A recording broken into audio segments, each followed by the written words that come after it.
The sky didn't just go dark, it vanished, eaten alive by a monstrous wall of grey that rumbled like the end of days.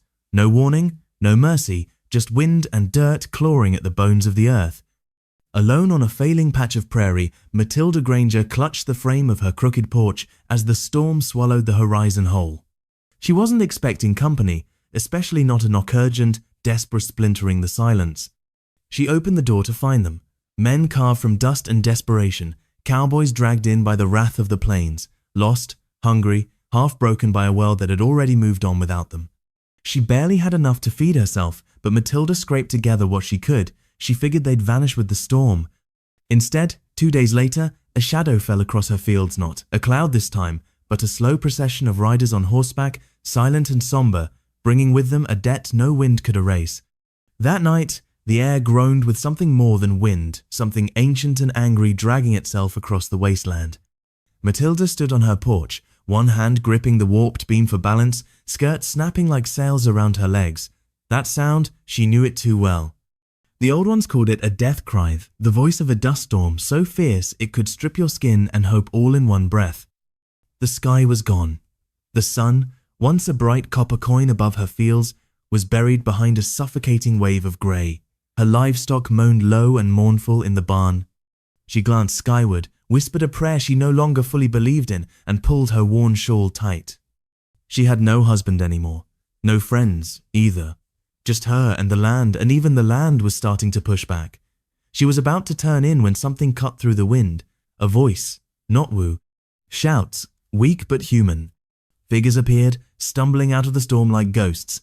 3 of them, broad hats, scarves tied high across their faces, clothes stiff with grit. They didn't look like robbers or killers. They looked like men hanging by threads. The first to reach her steps was built like an old oak tree, solid but clearly bent by time or pain. His limp told part of his story. His dust-covered face told the rest. "Ma'am," he rasped, tipping his hat with cracked fingers. "Ain't here for trouble, just looking for a roof. Just for a bit." Matilda hesitated. Her gut screamed to bolt the door. She had a rifle just inside, but 3 strangers in a bad mood could finish what the storm had started. Still, something in the man's eyes gave her pause. They weren't hollow, just tired. She nodded once and stepped aside. Inside, the house smelled like old firewood and tougher memories. The men kicked the dust off their boots, reverent as if they were in church. Matilda moved into the tiny kitchen, muscle memory guiding her hands. A bit of cornmeal, a scrap of bacon grease she worked with what little was left. The coffee she brewed was so thin it looked like rainwater, but it was warm. 2 of the men muttered grateful words as they sank into chairs, hunched over like the wind had beaten them hollow. The 3rd man stayed quiet. Tall, a jagged scar ran from his brow to his jawline. His coat was more patch than fabric, boots chewed down to leather ghosts, yet he stood still and sharp like a blade propped against the wall. He didn't eat until she nodded. Then he broke the bread with slow, measured care. They ate in near silence, the storm rattling the windows and dust hissing through the seams like a living thing. When the food was gone, the talkers bedded down near the fire with quiet groans. The scarred one remained standing, gaze lost in the flames. Matilda watched him, uneasy. Then, without a word, she fetched an old blanket and laid it on the table. "For you," she said, voice hushed. He barely nodded, but when she turned away, she heard the faint rustle of fabric. That night, as the storm howled like a dying beast, Matilda lay awake in her narrow bed. Her house, usually so still, now held strangers and stories she didn't yet know, and in her bones she felt that something had changed. Something had shifted in the dust. When morning finally dragged its red haze across the horizon, the storm had gone, but it had left scars. Dust dunes lined the yard like small graves. The sky was pale and bruised. Inside, Matilda stirred from fractured sleep, the scent of sweat and storm still hanging in the air. The 2 cowboys were already gone, their blankets folded neatly by the hearth. A small stack of coins shimmered beside them. Thanks, maybe, or apology. Either way, it felt foreign in her world. Only 1 man remained. He stood by the window, framed by weak sunlight, hat low, jaw clenched. One hand twitched at his side as though bracing for something bad. Matilda cleared her throat. "Coffee's cold, but it's there if you want it." They didn't speak again that night, but something shifted. Not loud, not flashy, just real. tangible as the dust still pressed into every crevice of the old house. Morning broke colder than usual, the kind of cold that slaps the soul and leaves it stunned. Wind clawed across the barren yard, whistling through splintered windows. The sky, too bright and too hollow, made the land feel like a forgotten corner of the world. Mabel rose, not out of hope, but habit. The land still needed tending, even if it had nothing left to offer. She found Reiker already out there. He was tightening a splintered fence, each movement deliberate, like he was holding the place together with his bare hands. He didn't speak, didn't smile, but his presence stood like a rock in a river, anchoring her against the pull of despair. They worked side by side. The work wasn't much, but it kept the silence bearable. Glances passed between them, small nods, brief eye contact that said everything and nothing. Then, at noon, Reiker saddled his horse. Mabel watched from the porch, something twisting sharp in her chest. She hadn't asked him to stay. He hadn't said he would. He was a man used to being alone, shaped by distance and dust. He adjusted the reins, checked the stirrups, and swung up onto his horse like it was part of him. For a second, she thought he'd ride off without a word, just disappear into the grey like a myth. But he paused at the edge of the yard, turned his head, and tipped his hat. Then he rode on. She stood there long after the dust swallowed him. The house didn't just feel empty, it felt hollowed out, like someone had scooped out the quiet and left behind only echo. He hadn't filled the space with noise or presence, but somehow he'd made the silence feel less sharp. The next day crawled like grief.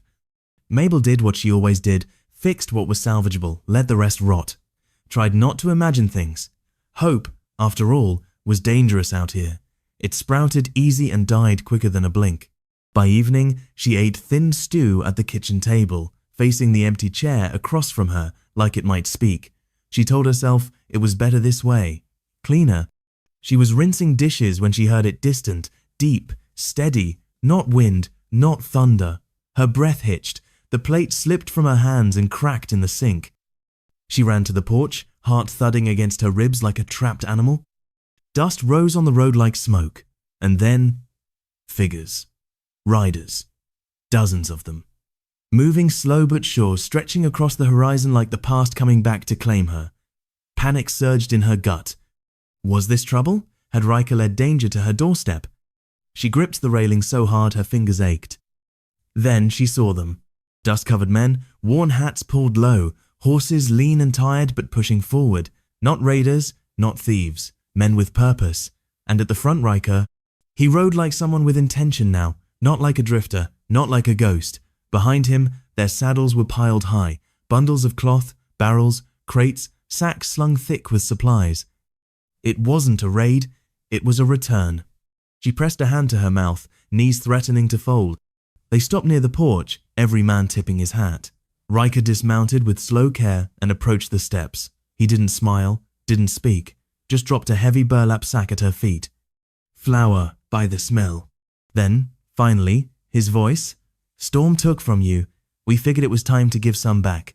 The rest followed his lead. In quiet rhythm, they began unloading supplies tools, grain, food, lumber. No one asked for thanks. No one expected a thing. Mabel stood still as the ground shook under the weight of what she was seeing.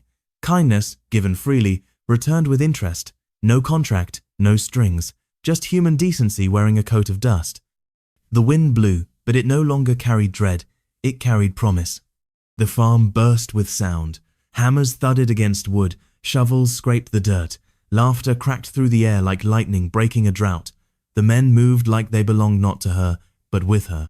They fixed fences, repaired the barn, even patched the roof where the stars used to peek through.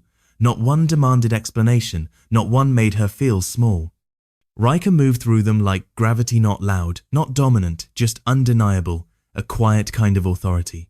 Mabel worked alongside them, heart tangled in awe and disbelief. She fed them from the last of her stores. When that ran dry, the men filled the gap beans, rice, even salted pork from deep in their packs. Around a fire near the barn, they ate, the air warming with the slow return of something once lost. But not everyone watched with kindness. From the hills beyond, shadows lingered. Curtains twitched in distant windows. Eyes narrowed from neighboring farms. A woman alone was supposed to suffer, not host an army of dusty saints.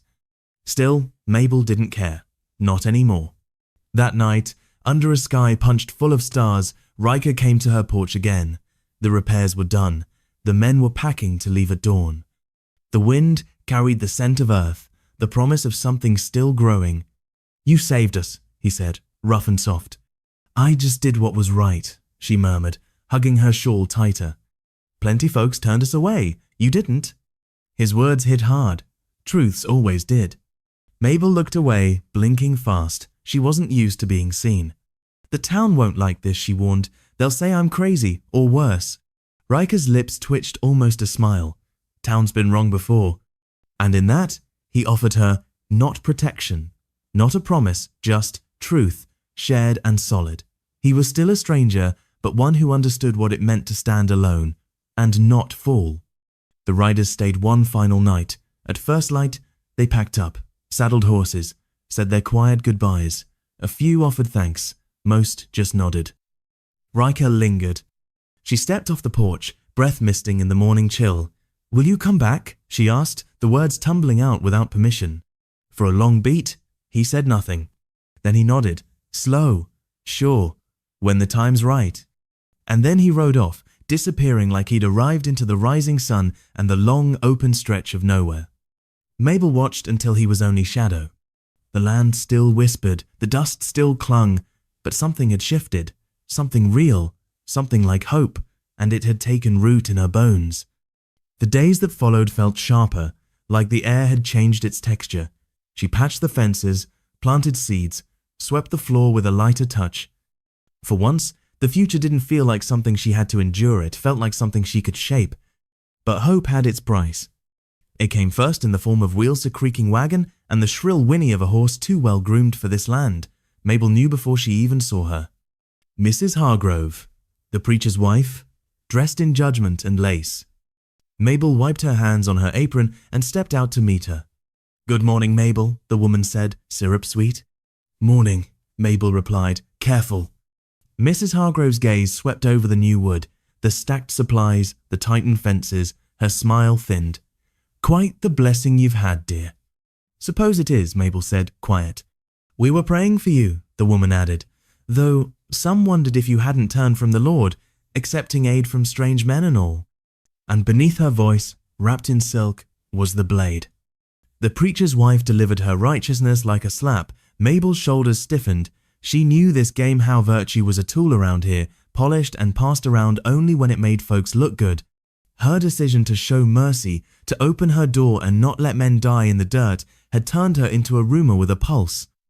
"I did what was right," Mabel said calmly, her voice flat as old iron. Mrs. Hargrove's mouth twitched into a smirk. "Sometimes, dear, appearances matter just as much as intentions. Surely you understand that." Mabel smiled, then sharp, unsweetened. "Seems to me God's got better eyesight than this town." For a blink, something flickered in the woman's eyes. Anger, uncertainty, whatever it was, she clutched her skirts like they might shield her from judgment and climbed back onto her prim little wagon. With a snap of the reins that screamed fury more than faith, she was gone. Mabel stood there, the porch beneath her feet suddenly heavier. This wasn't over. In the days that followed, small cruelties grew like weeds. At the store, Mr. Whitlow weighed her flour twice, charged her extra. The blacksmith, once friendly, wouldn't even nod her way. Children who used to wave now darted behind their mothers' skirts. She bore it all in silence. Mabel Granger had weathered worse storms, but at night, in the narrow bed where grief still curled like a dog at her feet, the loneliness sharpened. She thought of Reiker more than she admitted his hand steady on broken timber, the quiet way he listened without needing to fix her. He had said he'd return. But promises, once they rode off into the horizon, had a way of getting buried beneath the dust. One evening, as the sunset painted the sky in bleeding orange and dying blue, Mabel stood at the edge of her fields. Dry grass waved like surrendering arms. A wagon passed on the distant road. She recognized Mrs. Hargrove again, seated with a cluster of townfolk, like they were heading to a sermon about sin and salt. They didn't look at her, didn't wave, didn't even blink. Mabel raised her chin, let them whisper, let them brand her soft for caring. She wasn't going to carve herself into something cruel just to make them feel comfortable. The storms had taken enough, maybe it was time they took her fear too. As she turned to head inside, she thought she heard hooves. She stopped, heart jerking in her chest. But there was nothing. Just fields, just the waiting. The days blurred, stitched together by chores and silence, yet each dusk Mabel found herself on the porch, eyes tracking the far edge of the land, waiting, hoping. And then one night he came back. There was no thunder, no cry, just a silhouette walking a weary horse through the dusk. The red light of the setting sun lit him like a ghost walking home. Reiker! The dust clung to him like it was born there, his hat low, his shoulders heavy. But she knew him. Her heart jumped, traitorous and wild, as she moved down the steps, her dress tangling in the wind. She wanted to ask why it took so long. Wanted to run to him and hit him and hold him. But when he stopped, just a few feet away, she saw it. The shadows carved under his eyes, the weight in his stance. He hadn't just been traveling, he'd been fighting something. Reiker dismounted slowly. One hand held the reins. The other hovered like he wasn't sure whether to reach for her or turn around. "You came back," she said, barely above a whisper. He nodded, holding his hat against his chest. For a while, they just stood there. Then he spoke. "Trouble's been tracking me," he said. His voice was lower than she remembered, rougher. "Thought you ought to know." Mabel's brow knit. "What kind of trouble?" He looked toward the horizon where the sun bled into the dirt. "Back in Hollow Creek," he said slowly. "They pinned a crime on me. Wasn't mine." He didn't go into detail, didn't plead. He just said it, plain and hard. "I ran. Wasn't going to get a fair shake. Town needed someone to blame, and I was standing in the wrong spot." She searched his face, read the history written in lines and scars. He didn't look scared, just tired. "Do you regret it?" she asked. His jaw worked once. Number only regret leaving behind folks that didn't deserve it. His words hung between them like smoke. She thought of her own exile, how the town had turned cold after her husband's death, how the hands that once brought casseroles and condolences now reached for stones. "You ain't the only one blamed for surviving," she said softly. Reiker looked at her then, and in his ice raw, pale, wounded something flickered. "I can go," he said. No bitterness, no challenge, just a choice offered something no one had ever given him. Mabel stepped forward, close enough to smell the dust and leather and sorrow on him. His hands tightened on the reins like he was bracing for the blow. "No," she said. Just one word, but it was everything. He didn't smile, but something in him loosened, like the noose around his neck had slackened just a bit. She touched his sleeve. The rough fabric was warm from the sun. "You're not the only one with ghosts," she murmured. The wind stirred around them, full of old promises and the scent of dry earth. For the first time in years, Mabel felt like she wasn't just holding on, she was choosing.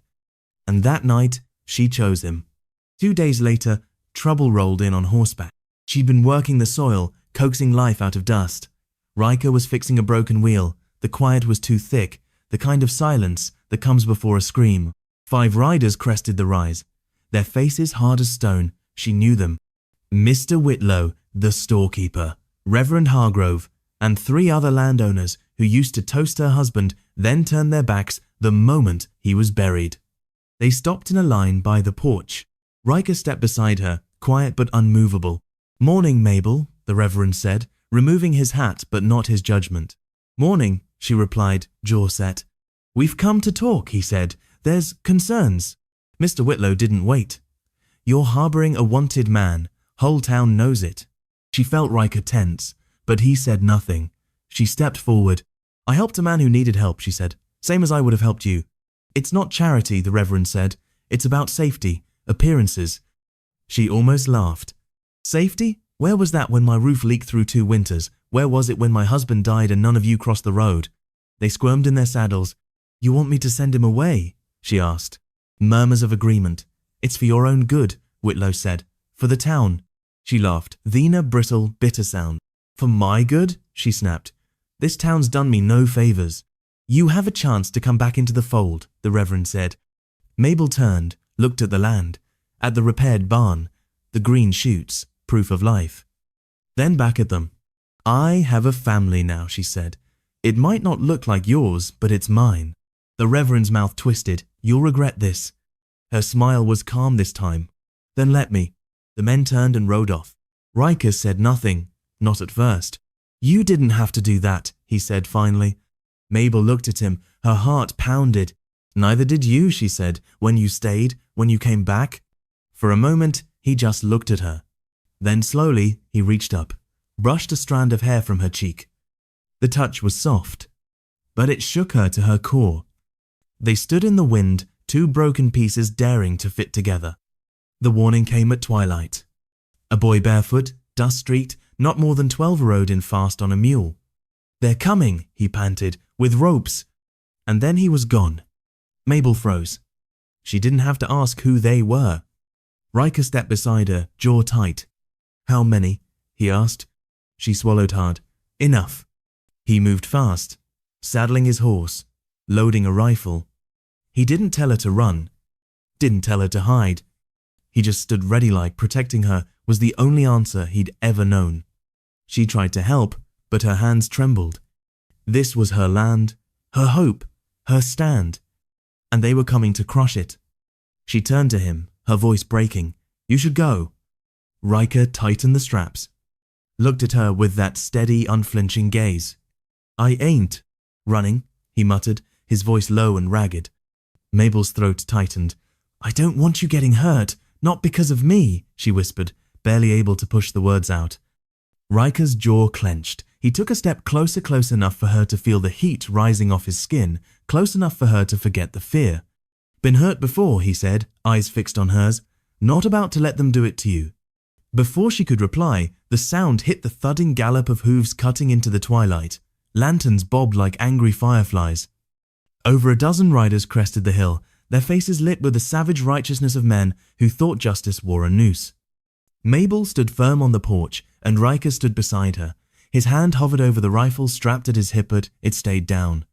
The mob stopped just short of the porch, forming a crooked wall of flesh and fury. At the front, Reverend Hargrove sat high in the saddle, a coiled rope dangling casually from one hand, like a snake he meant to throw. "You were warned, Mabel," he called. "Hand him over, and we'll deal with this clean. You can go back to your life." Silence followed. Even the wind seemed to pause, holding its breath. Mabel stepped forward, shoulders squared. "I am living my life," she said, voice slicing across the field like a blade. Hargrove's expression twisted. "Don't be a fool, girl." Reiker's fingers brushed hers, just a whisper of touch, but enough to ground her. "You'll have to go through me," he said. Quiet, clear, deadly. The words landed like thunder. The mob faltered. This wasn't what they came for. They expected shame, fear, not this. Mr. Whitlow shifted in his saddle. One of the younger ranch hands turned his horse slightly, already preparing his excuse to leave. Courage, it seemed, was hard to borrow. "You're making a mistake," Hargrove growled, the rope now slack in his hand. Mabel and Reiker said nothing. They didn't have to. And just like that, the line broke. Men peeled off one by one, muttering oaths and kicking dust. None crossed the porch, none met their eyes. In minutes, they were gone. Only the Reverend remained.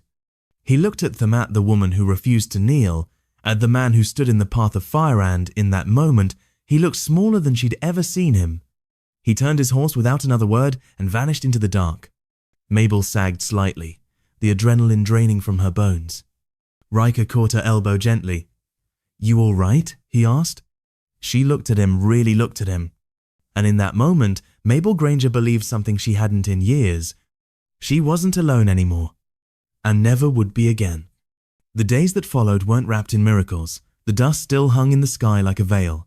The land remained cracked and stubborn. The townsfolk still turned away when she walked into the store. But something inside had shifted. She would return home each evening to find Reiker fixing a busted hinge, cleaning an old tool, or carving something useless but beautiful on the porch steps. The house no longer felt like a memory. It felt like the first page of something unwritten. They never spoke about that night. They didn't need to. That kind of trust didn't come from words, it came from silence held together by truth. It was in the way his hand would find hers when they crossed a fence line. In the way she poured 2 mugs of coffee in the morning without asking. Spring arrived shyly, like a beaten dog testing the edge of the porch. The seeds Mabel had nearly given up on pushed through the soil-fragile, persistent green, life clawing back into the world. One evening, with the sun melting behind the hills, Reiker set his saddle aside and joined her at the porch rail. They stood shoulder to shoulder, watching the stars blink awake one by one. Then he cleared his throat. "I ain't good with words," he said gruffly. She smiled gently. "I'd noticed." He shifted, suddenly more nervous than he had been facing a mob. "But if you'd have me," he said, eyes on the horizon, "I'd stay, not just for the work, not just till the weather turns." Her heart squeezed. She turned to him fully. "You're already home," she said. He just looked at her as if memorizing every line of her face, then reached out and took her hand slow. "Sure." No grand speeches. Just a choice. A quiet vow. Later, they sat by the fire, their shoulders brushed, their silence held steady, and Mabel, for the first time in years, let herself dream. Not of perfect days. There would still be dry seasons, harsh winds, cold shoulders in town. But there would also be mornings where he handed her coffee with that crooked little glance. Evenings where she leaned against his side, watching a sky big enough to swallow every old wound. It was a life. A raw, stubborn, beautiful life. As the fire popped and the wind whispered outside, Mabel closed her eyes and let the warmth wrap around her like a promise. The dust would always cling, the scars would always mark the past. But something stronger had taken root. Hope. And this time it had no intention of leaving. Sometimes the deepest kind of love isn't loud. It's built slow in the ruins, in the grit, in the quiet daily choice to stay. If this story stirred something in you, share it. Tell me what part hit home. And if you want more tales about courage, about redemption, about finding light in the middle of the storm, subscribe. Thank you for listening.